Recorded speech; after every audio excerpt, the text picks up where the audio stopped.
1957 में honey bee पर एक एक्सपेरिमेंट किया जा रहा था। इस एक्सपेरिमेंट के दौरान एक छोटी गलती की वजह से बहुत बड़ी गड़बड़ हो गई। ये नोटिस किया गया कि एक्सपेरिमेंट के बाद मक्खियां बहुत ज्यादा एग्रेसिव और वहशी हो चुकी हैं। ऐसा मालूम हो रहा था कि अगर ये मक्खियां एक्सपेरिमेंट कंटेनर से बाहर आईं तो ये अपने रास्ते में आने वाली किसी चीज को भी नहीं छोड़ेंगी। और इसी दौरान वही हुआ जिसका सबको डर था। यह ब्राजील के शहर रियो क्लारो की एक लेबोरेटरी में पेश आया था, जब डॉक्टर वारविक मधुमक्खियों पर एक एक्सपेरिमेंट कर रहे थे। क्योंकि यूरोपियन मक्खियों की शहद प्रोडक्शन बहुत कम हुआ करती थी, इसी वजह से डॉक्टर वारविक इन मक्खियों का डीएनए चेंज करना चाहते थे ताकि ये मक्खियां भी ज्यादा से ज्यादा शहद बना सकें। डीएनए में तब्दीली के लिए साउथ अफ्रीका से मधुमक्खियां मंगाई गईं, जिनको यूरोपियन मक्खियों के साथ मेट करवाया गया। ये एक्सपेरिमेंट एक लेबोरेटरी में किया जा रहा था, जहां एक कंटेनर में मक्खियों ने छत्ते बनाए हुए थे।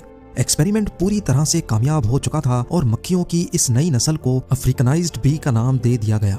हर चीज बिल्कुल इसी तरह हो रही थी जैसा प्लान किया गया था। लेकिन फिर अचानक डॉक्टर वारविक के होश ये देखकर खता हो गए कि ये मक्खियां जरूरत से ज्यादा एग्रेसिव हो रही हैं।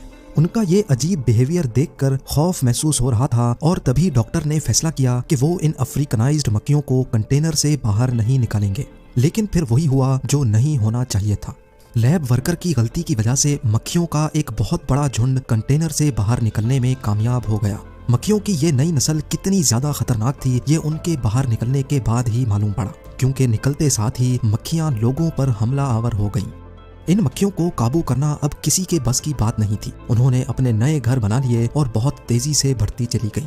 ब्राजील से बढ़ती बढ़ती अब ये मक्खियां अमेरिका में भी भारी मिकदार में फैल चुकी हैं, जो कि अभी तक 1000 से भी ज्यादा इंसानों को मौत की नींद सुला चुकी हैं। और इसी वजह से ही ये अफ्रीकनाइज्ड मक्खियां किलर बीज के नाम से भी पहचानी जाती हैं।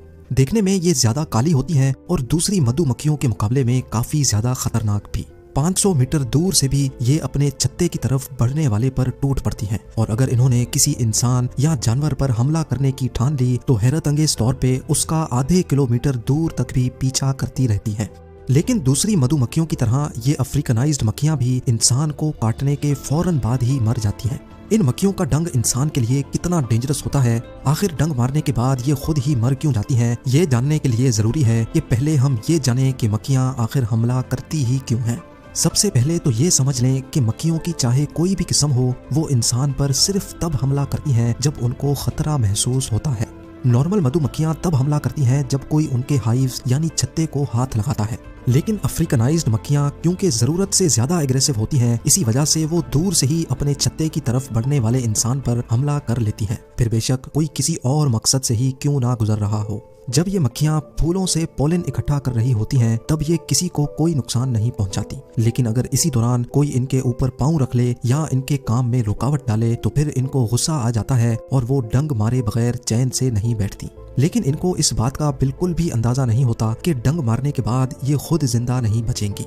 असल में इन मक्खियों का डंग एक डैगर या फिर दांतों वाले चाकू की तरह होता है, जिसके दांतों की डायरेक्शन ऊपर की तरफ होती है। जब ये अपना डंग इंसान के जिस्म में घुसा बैठती हैं तो डंग के दांत इंसान की खाल में फंस जाते हैं और इसी वजह से डंग का अब बाहर निकलना बहुत मुश्किल हो जाता है। मक्खी जब अपने डंग को बाहर निकालने के लिए जोर लगाती है तो वो डंग इंसान की खाल से बाहर निकलने के बजाय मक्खी के जिस्म से ही उखड़ जाता है। ना सिर्फ डंग बल्कि मक्खी के मसल्स, नर्व्स और उनके डाइजेस्टिव सिस्टम के कई हिस्से भी डंग के साथ ही अलग हो जाते हैं, जिसकी वजह से मक्खी का मौके पर ही मरना तय हो जाता है।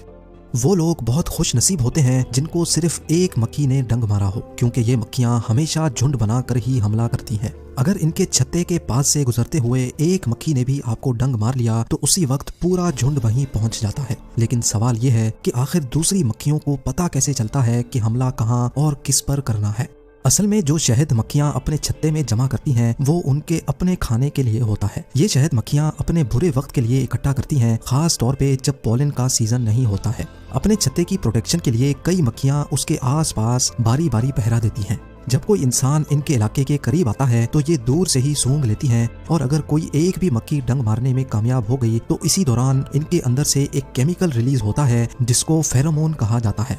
एक्सपर्ट्स का मानना है कि जैसे ही फेरोमोन हवा में फैलता है तो ये वहाँ मौजूद तमाम मक्खियों के लिए अलार्म सिग्नल का काम करता है। वो तमाम मक्खियां जो उस वक्त ड्यूटी पर मौजूद होती हैं, फेरोमोन को सूंघती हुई फौरन उस इंसान पर टूट पड़ती हैं। इसी वजह से जब आपको कोई एक मक्खी डंग मारे तो फौरन उस जगह को छोड़ देना ही बेहतर होता है। मक्खियों का डंग इंसानों के लिए कितना खतरनाक होता है ये जान लेना भी बहुत अहम है। जब ये डंग इंसान की बॉडी में दाखिल होता है तो ये एक टॉक्सिन हमारी बॉडी में छोड़ जाता है जिसको मेलेटिन कहा जाता है। इंसान की बॉडी फौरन इस मेलेटिन से लड़ने के लिए ऑटोमेटिकली काम करना शुरू कर देती है, जिसकी वजह से बॉडी का वो हिस्सा फौरन सूजकर लाल हो जाता है। असल में ये हमारी बॉडी का डिफेंस मैकेनिज्म ही होता है जो मेलेटिन से लड़ने के लिए जिस्म के उस हिस्से को सूजने पर मजबूर कर देता है।